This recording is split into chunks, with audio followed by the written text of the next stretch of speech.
In this video, we're going to be taking a look at FPP's Mummy 400 in 35mm. Having already shot Mummy 400 in 120 at 400, I knew that ISO was too high for this film, so this time I rated it at 200.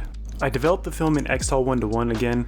The only thing I did differently this time was rate the film at 200 instead of 400, and I think the shadow detail came out much better this time around. For this shot, I metered for the shadow on the inside of the arm, and I placed the shadow on a zone 5, so normal exposure.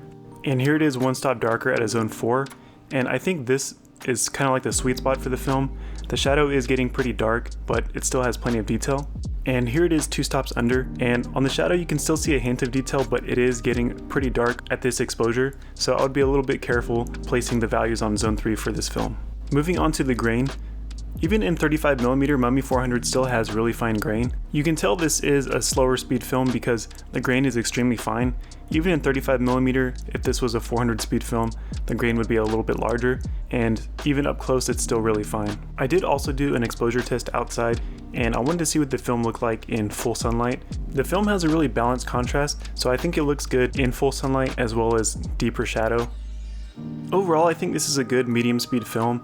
If you have a little bit more light, I think it does better.